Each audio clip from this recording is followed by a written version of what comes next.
ဟောမသူမှာအပြစ်မရှိစာမျက်နှာနံပါတ်73ဥသောတိကပါကျုပ်ဆရာတော်ကြီးဟာပဋ္ဌာန်းဆရာတော်ဥဝိတုဒ္ဓကိုစကားဖြင့်နှိမ့်ဆက်လိုတဲ့အတွက်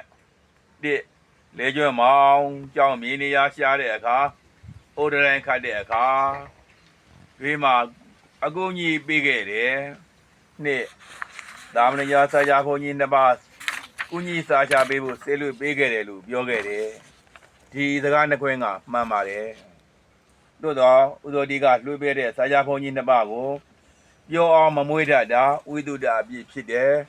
ကိုတော်အပြစ်နဲ့ကိုတော်ပဲဆိုတဲ့စကားမှားပါတယ်ဘာကြောင့်မှားတယ်လဲဆိုတော့ကိုတော်လွှဲလိုက်တဲ့နှစ်ပါးတည်းကဥပညာတာရာလင်္ကာရပလဲနွယ်လျှောက်ဆိုတဲ့စာချဘုန်းကြီးကအကျင့်စရိုက်တော်ဆိုတယ်ဘယ်လောက်ချီးမြောက်အာရကျင့်တတ်တယ်မရှိဘူးမိစ္ဆာပါပိစ္ဆာပုဂ္ဂိုလ်ဖြစ်တယ်တို့ဥပညာတာရာလင်္ကာရဆိုတဲ့စာချဘုန်းကြီးဟာကာကြီးစာသင်တတ်ရှိတဲအုပ်တက်ကြဆရာတော်များထက်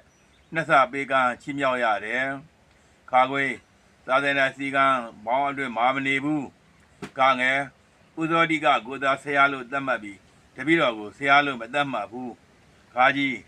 ရံဖာရကအကြောင်းမဲ့ဇာဝါကို10ရက်15ရက်ပြက်သားရှိတယ်အခွင့်ရေးနှစ်ဆပို့ပေးတာကိုအာရတင်နေမှုမရှိဘူးငါတကားတရား30ပိုင်းတကားတရား15ပိုင်းမိုက်ကြီးခွဲတဲ့သဘောမျိုးတောင်းလို့ပေးရတယ်တကားတရားတစ်ပိုင်းပေးရတယ်စာလုံးတပေါင်းလာပြည့်နေအောင်လက်မဆက်ကပွဲမှာအခြားစာချဂတိကများနီတူဆံကတဲ့တဲ့ပေဒီကိုအာရကျင်းတတ်မှုမရှိပဲသာမဏေရောစာသင်တိုင်းနဲ့မစီမဆိုင်ကိုရင်စာသင်တိုင်းမှာဓမ္မစရိယာတောင်အောင်ခဲ့တဲ့ဘွဲတသိအတွက်ဝေကြ10သိန်းမိုက်ကြီးခွဲထတောင်းလို့ပေးလိုက်ရတယ်ခါခွေလွယ်လျှောက်ဆရာတော်ဥက္ကေသနဇာပနညာတရားဝဲရငွေ9သိန်းနဲ့4သိန်းကြက်ကိုမိုက်ကြီးခွဲပြီးတောင်းသဖြင့်ပေးလိုက်ရတယ်ခလိန်သာသနာစည်းကမ်းကိုမြက်ွယ်ပြူပြီးပฏิပိဋကဇာပေမတင်တရုတ်ဇာပေတင်ကြရာမှာမန္တလေး60လမ်းသိပ္ပံလမ်းထိနေစဉ်ကြောင်းကားဖြင့်ကျိုးဖို့လုပ်ပေးရတယ်စတဲ့အပြစ်တွေရှိခဲ့ပါတယ်ဒီလောက်ဒီလဲလျော့ဆက်စားနေတဲ့ဥဝိတုဒ္ဓကိုတပည့်တော်ပို့လိုက်တဲ့စာချဘုန်းကြီးနှစ်ပါးပြောအောင်မမွေးတတ်တာကိုတော်အပြစ်နဲ့ကိုတော်လို့အပြစ်တင်တာဟာငါစကားနွားရပြောတဲ့စကားဖြစ်တယ်မဟုတ်မမှန်လောက်ကြံပြစ်တင်ရှုံချတဲ့စကားဖြစ်ပါတယ်ကိုတော်လွတ်လပ်တဲ့စာချဘုန်းကြီးနှစ်ပါးမပြောတာတပည့်တော်အပြစ်လားကိုတော်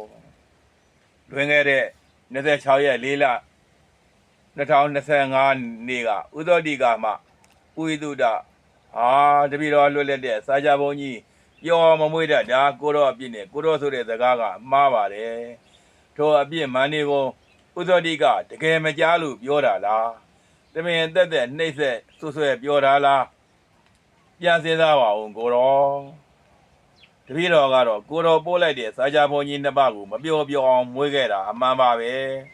ယခုလက်ရှိမှလည်းတပည့်တော်တို့လေကျွမ်းမောင်သာမဏေကျော်သာသင်တတ်ရှိတဲအုပ်တက်ကြစာချဆရာတော်တွေတပည့်သာသင်သားတွေကိုမပြောအောင်အတတ်နဲ့သူကြိုးစားမွေးမြူစောင့်ရှောက်လျက်ရှိပါတယ်ကိုတော်